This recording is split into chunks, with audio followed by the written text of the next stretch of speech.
الرحیم ہوں اور یہ میرا نبی تم ایمان والوں کے لیے رؤوف الرحیم ہے۔ اپنے ناموں میں سے دو نام اللہ نے اپنے نبی کو عطا فرمائے، اور دو نام اپنے ناموں میں سے ہمارے نام بھی رکھے۔ آپ نے کہا اسمان من اسماء اللہ تعالی سما بہما امتی، سما نفسہ السلام وسما امتی المسلمین، سما نفسہ المؤمن وسما امتی المؤمنین۔ ایک یہودی سے آپ بات فرما رہے تھے، آپ نے فرمایا اللہ نے دو ناموں میں سے میری امت کا نام نکالا ہے، اللہ کا نام سلام، اس نے میری امت کا نام رکھا مسلمین، اللہ کا نام مومن، اس نے میری امت کا نام رکھا مؤمنین۔ یہ اپنے دو ناموں میں سے اخذ کر کے ہمیں دو نام دیے، بعین ہی وہ نہیں، سلام مسلمین، مومن مومنین، لیکن اپنے نبی کو بعین ہی اپنے نام عطا فرمائے، دائرے کے فرق کے ساتھ، تاکہ خالق اور مخلوق میں فرق رہے، نبی اور اللہ میں فرق رہے، رسول اور اللہ میں فرق رہے۔ اللہ نے اپنے بارے میں کہا ان اللہ بالناس لرؤوف الرحیم، اللہ کل کائنات کے انسانوں کے لیے رؤوف الرحیم ہے، اور اپنے نبی کے بارے میں فرمایا بالمؤمنین رؤوف الرحیم، یہ میرا جو نبی ہے یہ ایمان والوں کے لیے رؤوف ہے، رحیم ہے۔ اس رؤوف الرحیم ہونے کی اب شان ظاہر ہو رہی ہے کہ آپ کہہ رہے ہیں یا اللہ 100 گنا کوئی چھوڑا ہے، اتنا تو سمگلنگ پہ نہیں ملتا نا کہ 1 روپے کی چیز 700 میں بک جائے، 100 میں بک جائے۔ تو اللہ کے نبی کی رؤوف ہونا اور رحیم ہونا ثابت ہو رہا ہے۔ کیسے ہو رہا ہے؟ 700 گنا پر بھی ہمارے نبی راضی نہیں ہوئے کہ رب زد امتی، یا اللہ کچھ اور ہو جائے، کچھ اور ہو جائے۔ تو اللہ تعالیٰ نے ارشاد فرمایا اچھا سنو پھر ہم تیری امت کو کیا دے رہے ہیں، انما یوفی الصابرون اجرهم بغیر حساب، ہم آپ کی امت کے صبر والوں کو بے حساب دیں گے۔ اب 700 گنا بھی کوئی نہیں، 7 لاکھ بھی کوئی نہیں، 50 کروڑ بھی کوئی نہیں، بے حساب۔ اللہ اپنی شان کا دے گا نا، پھر بے حساب اپنی شان کا دے گا۔ حضرت علی سے ایک عورت شہد مانگنے آئی، ہاتھ میں پیالہ، تو آپ نے پورا مشکیزہ کھڑا تھا اٹھا کے دے دیا۔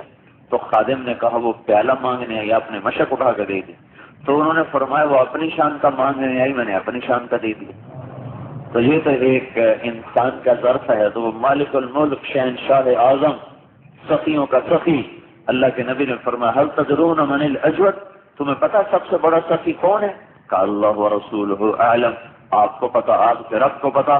تو آپ نے فرمایا اللہ الاجود الاجود، سب سے بڑا سخی اللہ ہے۔ وانا اجود ولد آدم، اور اللہ کے بعد سب سے بڑا سخی میں ہوں۔ انا اجود ولد آدم، اللہ دے گا اپنی شایان شان دے گا۔ صفوان بن امیہ، اس میں حنین کی لڑائی میں مال غنیمت آیا ہوا ہے، ایک وادی اونٹوں سے بھری ہوئی تھی۔ تو صفوان بن امیہ نا ایسے دیکھ رہے تھے، میرے یہاں پر ایسے دیکھ رہے تھے، بار بار نا حضور کے سامنے کھڑے ہوئے تو نظر بار بار یوں جا رہے، تو آپ کی نظر پڑ گئی کہ یہ یوں دیکھ رہا ہے۔ تو آپ نے کہا صفوان یہ اچھے لگ رہے ہیں، یہ اونٹ اچھے لگ رہے ہیں؟ کہنے لگا بڑے چنگے، کہنے لگے جا سارے، آپ نے فرمایا جاؤ سارے تمہیں ہدیہ کا اشہد انک رسول اللہ۔ اب پہلے مسلمان نہیں ہوئے تھے، کہ اب میں گواہی دیتا ہوں آپ سچے رسول ہیں۔ اتنی بڑی سخاوت نبی کے سوا کوئی نہیں کر سکتا۔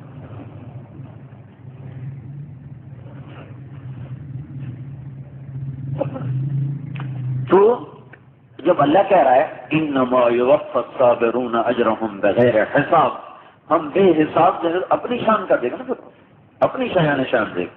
تو یہ اس امت کے ساتھ یہ ایک خصوصیت لگی ہے دعوت اللہ کی، کہ یہ اللہ کے پیغام کو پھیلانے کے لیے گھر چھوڑتے ہیں، بیوی بچے چھوڑتے ہیں، کاروبار چھوڑتے ہیں، زندگی سے گزر جاتے ہیں، دنیا سے گزر جاتے ہیں، اللہ کے حکم کو پانی لگانے کے، اپنی خواہشات سے اور اپنی لذات سے اور اپنی ترتیب زندگی سے، یہ جب اللہ کا امر آتا ہے یہ یوں نکل جاتے ہیں جیسے مکھن سے بال کو نکلنے میں کوئی تکلیف نہیں، ایسے ان کو نکلنے میں کوئی تکلیف نہیں ہوتی۔ اس خصوصیت نے اس امت کو بلند کیا، اٹھایا اور جا کر نبیوں کے پیچھے ان کو جگہ ملی، نبیوں کی صف، اس کے پیچھے اس امت کی صف۔ آپ نے فرمایا یہود سے انتم الاولون ونحن الاخرون السابقون، تم پہلے آئے ہو، ہم بعد میں آئے ہیں، لیکن میدان محشر میں اور جنت میں ہم تم سب سے آگے آگے ہوں گے۔ قیامت کے دن اللہ تعالیٰ بلائے گا این الامۃ الامیۃ ونبیھا، وہ ان پڑھ امت کہاں ہے، ان پڑھ امت کہاں ہے اور اس کا نبی کہاں ہے، یہ اعلان ہوگا، ایک دم مجمع چھٹ جائے گا اور راستے بنا دیے جائیں گے اور یہ امت چاروں طرف سے نکلتی ہوئی اکٹھی ہوتی جائے گی، ادھر سے ادھر سے، آگے سے پیچھے سے، دائیں سے بائیں سے، اور یہ اللہ کا نبی آگے، یہ امت پیچھے، اور اللہ پاک کا جھنڈا ہمارے نبی کے ہاتھ میں ہوگا، اب وہ جھنڈا لے کر چلیں گے اور میدان معاشر میں ایک اونچی جگہ، جیسے ساری مسجد یہ ممبر ہے تو میں اس میں اونچا بیٹھا ہوں نظر آؤں، تو اس میدان معاشر میں ایک بلند جگہ ہوگی اونچی، ساری امت اس پہ کھڑی کر دی جائے گی، گویا پوری امت کو میدان معاشر کے ممبر پر کھڑا کر دیا جائے گا، باقی ساری امتیں نیچے، یہ اوپر۔ اس دن ہر انسان تمنا کرے گا کاش میں بھی اس امت میں سے ہوتا۔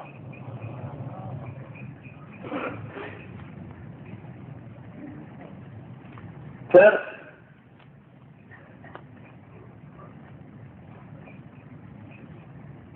قیامت کے دن کی اور خصوصیت ہے، اعلان ہوگا این الفقہاء این الائمہ این المؤذنون، بھائی علماء کہاں ہیں؟ اس میں تو آدم علیہ السلام کی امت سے لے کر آخری حضور کے امت میں جتنے علماء ہیں اہل حق ہیں اور علماء ربانی ہیں، ان سب کو خطاب دو، بھائی آپ لوگ باہر آ جاؤ، اس میں تو سب شریک ہیں۔ پھر کہا جائے گا این الائمہ، امام مساجد کہاں ہیں؟ مساجد اور باجماعت نماز اس امت کو ملی ہے، پہلی امتوں میں رہبانیت تھی، ان کے ہم باجماعت نماز کا اہتمام نہ تھا، اپنی اپنی نمازیں پڑھتے تھے، وہ اس کا اپنے واقع نہیں، وہ ان کا وہ بخاری شریف میں روایت ہے ان کی، جو اس میں اپنے عبادت خانے میں نماز پڑھتے تھے اور ان کی ایمان کو پکارنے کے لیے آئی، وہ کتنے بڑے اللہ کے دوست تھے کہ جن کے انگلی کے اشارے پر بچہ بول پڑا کہ میرا میرا میرا باپ فلانا چرواہا ہے، لیکن ان کی نماز اور بندگی اکیلے تنہا اپنے عبادت خانے میں ہو رہی ہے۔ باجماعت ہونا اور آنا اور یوں باجماعت نمازیں پڑھنا، یہ سنت کی 5 نمازوں میں اکٹھے ہونا، پھر جمعے میں اکٹھے ہونا، پھر حج پہ اکٹھے ہونا، یہ اس امت کی ایک عجیب خصوصیت ہے۔ تو ائمہ مساجد اسی امت کو ملے ہیں، امام مسجد پہلی امتوں کو کوئی نہیں ملے، وہ اسی امت میں سے چھانٹے جائیں گے۔ این المؤذنون، اذان دینے والے کہاں ہیں؟ وہ بھی اسی امت میں ہیں اور کسی امت میں کوئی نہیں، اذان تو کسی امت کو ملی ہی نہیں۔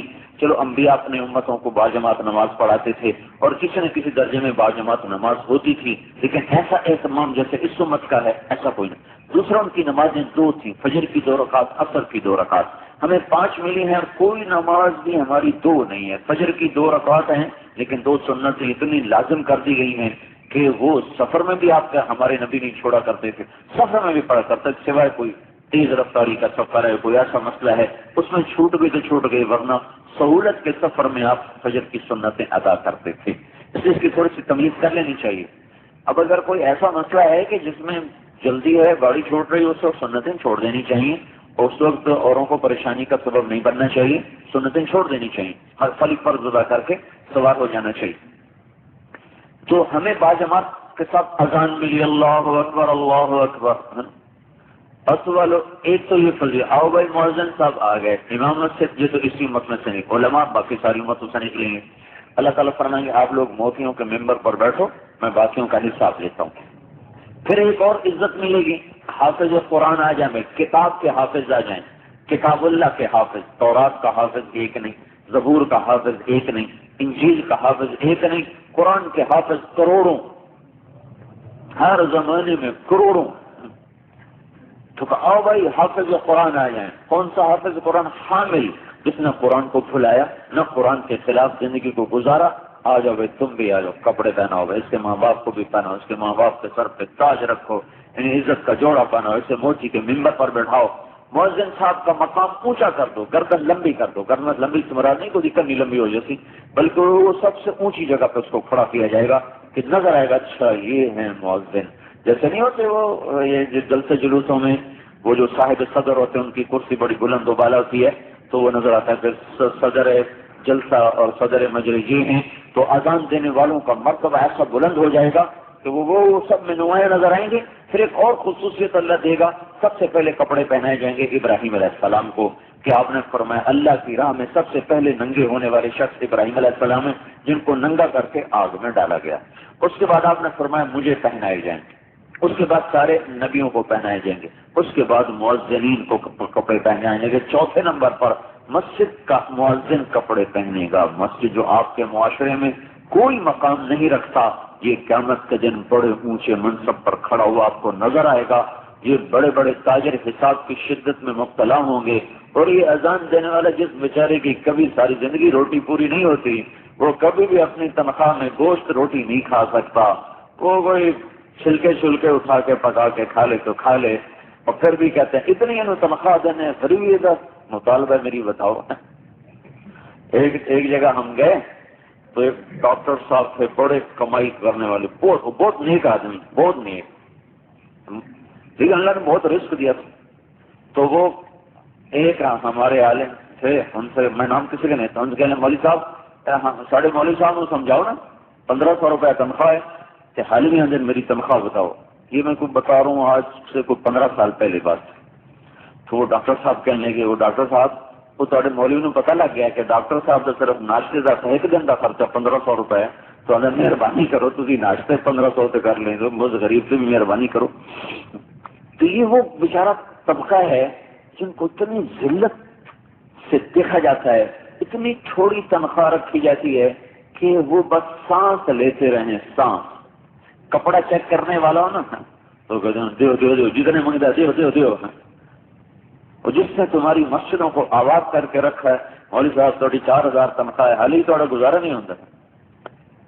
کیسی گراوٹ کی انتہا ہے۔